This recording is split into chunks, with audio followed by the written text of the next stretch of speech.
This channel does not promote any violent, harmful, or illegal activities. All content provided by this channel is meant for an educational purpose only. তারাপীঠের হোটেলে অগ্নিকাণ্ডের ঘটনার পর মঙ্গলবার সকাল থেকে হোটেল লাগোয়া পুকুরে ডিজাস্টার ম্যানেজমেন্ট গ্রুপের যে তল্লাশি সেই ছবি দেখতে পাওয়া যাচ্ছে। একেবারে আমরা ডান দিকের ছবিটা দেখানোর চেষ্টা করব। এই হচ্ছে সেই 5তলা হোটেল যেখানে সোমবার ভোরে ভয়াবহ অগ্নিকাণ্ডের ঘটনা ঘটে, 9 জনের মৃত্যু হয়, বাকি আবাসিকদের উদ্ধার করা হয়।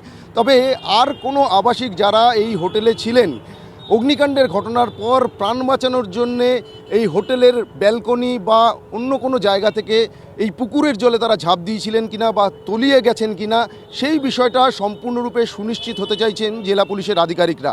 আর সেই কারণেই হোটেল লাগোয়া পুকুরের যে অংশ বা গোটা পুকুর জুড়েই কিন্তু আমরা দেখছি যে একেবারে বোট নিয়ে ডিজাস্টার ম্যানেজমেন্ট গ্রুপের যারা ওয়াটার উইংয়ের সদস্যরা রয়েছেন তারা তল্লাশি চালাচ্ছেন। এমনকি তার পাশাপাশি আমরা দেখতে পাচ্ছি যে জলে নেমেও কিন্তু একেবারে হোটেল লাগোয়া যে অংশটা রয়েছে পুকুরে সেখানে জলে নেমেও কিন্তু ডিজাস্টার ম্যানেজমেন্টের তরফ থেকে তল্লাশি চালানো হচ্ছে। যদিও জেলা পুলিশের তরফ থেকে আমরা যেটা জানতে পারছি যে গতকাল অগ্নিকাণ্ডের ঘটনায় 9 জনের মৃত্যু, বাকি আবাসিকদের সকলকেই উদ্ধার করা সম্ভব হয়েছে।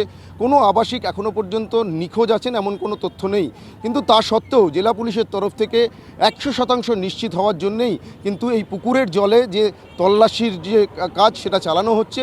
যদি সেরকম কোনো সন্দেহজনক পরিস্থিতি তৈরি হয় এই ডিজাস্টার ম্যানেজমেন্ট গ্রুপের ওয়াটার উইংয়ের যে ডুবুরি রয়েছে তাদেরকেও সঙ্গে নিয়ে আসা হয়েছে। প্রয়োজনে তাদেরকে জলে নামিয়েও কিন্তু তল্লাশি চালানো হবে।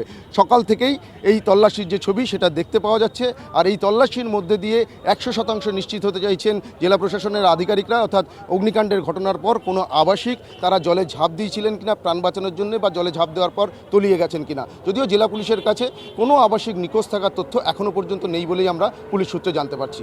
রামপুরহাট থেকে ক্যামেরায় রজত শিকদারের সঙ্গে সুপ্রিয় গুহ, TV9 বাংলা।